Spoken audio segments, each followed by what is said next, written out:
See, students, I want to exaggerate something more about the phase term. What I do, just see this diagram now. Figure number 3. In the figure number 3, it is very much similar to the figure number 1, figure 1. But only the difference is that in the last case, in case of the figure 1, I have considered the motion, its starting point as A, which is a point on the x-axis, as well as on the reference circle and on the x-axis. Okay, I have considered the point at A.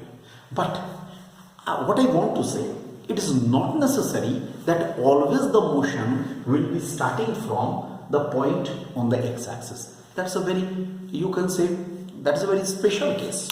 It may be possible that the motion starts from some another point, A dash, which is not on the x-axis.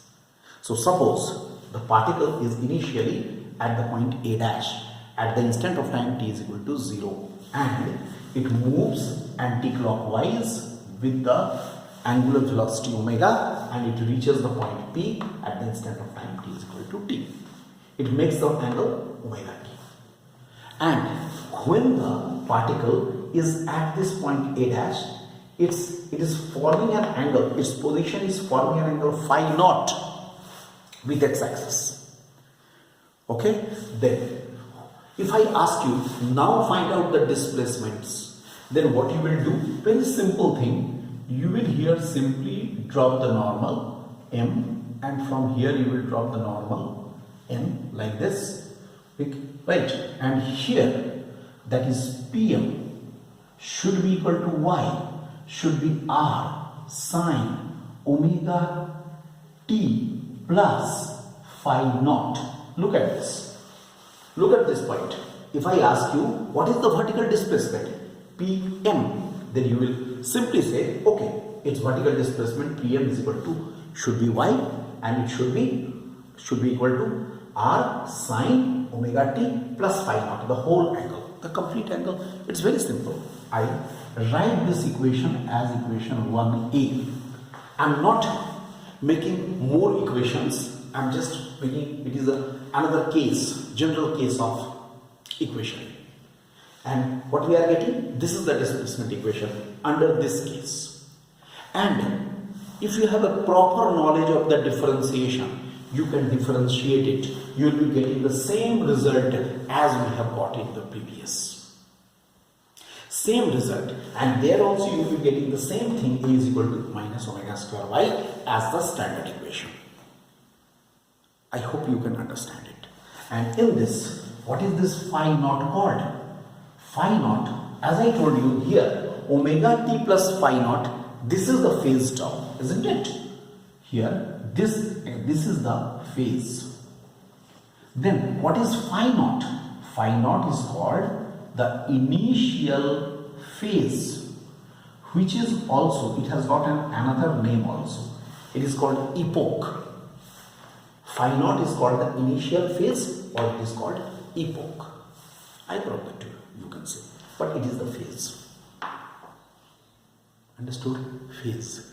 So equation number 1 में phase क्या था? Omega t. Equation number 1a में phase कितना है? Omega t plus phi naught. Then phi naught क्या हुआ? दोनों motion के बीच, दोनों इक्वेशन के बीच phase difference. लेकिन यहाँ चूंकि ये इनिशियल फेज इतना लेकर के मोशन स्टार्ट हुआ है, इसलिए phi naught is called the initial phase and it is also called epoch. I hope with the help of the reference circle, you all have understood the physical meaning or geometrical interpretation of SHM. This is all about the geometrical interpretation of SHM. Alright? Now, I proceed here. I remove this here. Look, I am removing this thing. These things are not now needed, no more needed, these things. So I just remove here. Look at this. I remove these things simply, and I now start another topic. in this. Just try to follow this. Another topic which I am going to start, that is the energy of SHM. SHM means simple harmonic motion, energy. I want to discuss the energy of SHM. So, see, energy of SHM. Let us consider a particle executing SHM with the amplitude R and angular frequency omega.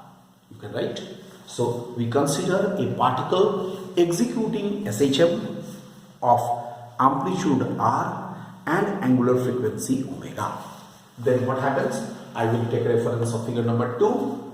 Obviously, this is the mean position. Take care. Extreme positions are this. In between these two, it is executing SHM. Mind this. I am taking it for granted that it is making SHM. अगर ये SHM कर रहा है तो A is equal to minus omega square y. If the particle is brought from the point O to the point P at instantaneous displacement y, then acceleration should be directly proportional to y and oppositely directed. That will be always be applied. That thing will always be applied. So see, it will be the equation. Then what will happen? ये जो acceleration होगा, जो ही हम इस particle को यहाँ पर release करते हैं, it will have a tendency to move to the point O. इसका एक tendency होगा, particle का एक tendency होगा, it will try to shift to move to, ये move करना चाहेगा O point पर तुरंत particle. So this particle will try to come back to the position O. किसके चलते करना चाहेगा? Restoring force के चलते करना चाहेगा. Okay? So when the particle, you can write, when the particle is brought to the point P, giving a displacement y, then it will experience a restoring force Fr. How much? It will be m into A, that is minus m omega square y. इतने के restoring force से acceleration इतना सी जाएगा. Force क्या होगा? Mass into acceleration. Restoring force क्या होगा? Mass into acceleration minus m omega square y. Now suppose I apply a force on it, an applied force just opposite to the restoring force, so that a small displacement dy can be produced. That means I write small work done in shifting, or in, I write here not shifting, in displacing the body by displacement dy just against the restoring force. How much will be that?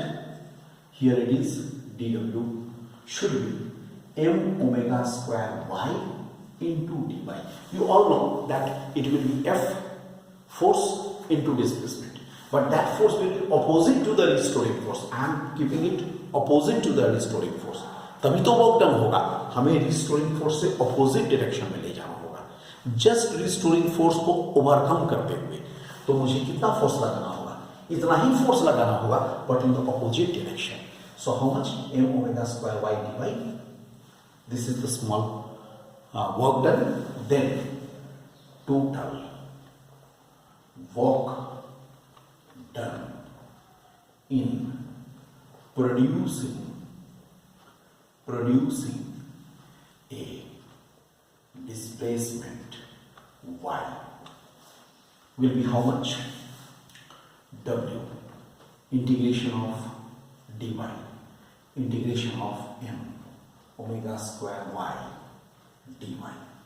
Y is equal to 0, y is equal to 1. limit integration, you have to do integration, that is equal to m omega square, both are constant, y dy का integration y square by 2 0 to y, so this is equal to m omega square, here I write y square by 2 minus 0 square by 2, so how much it is?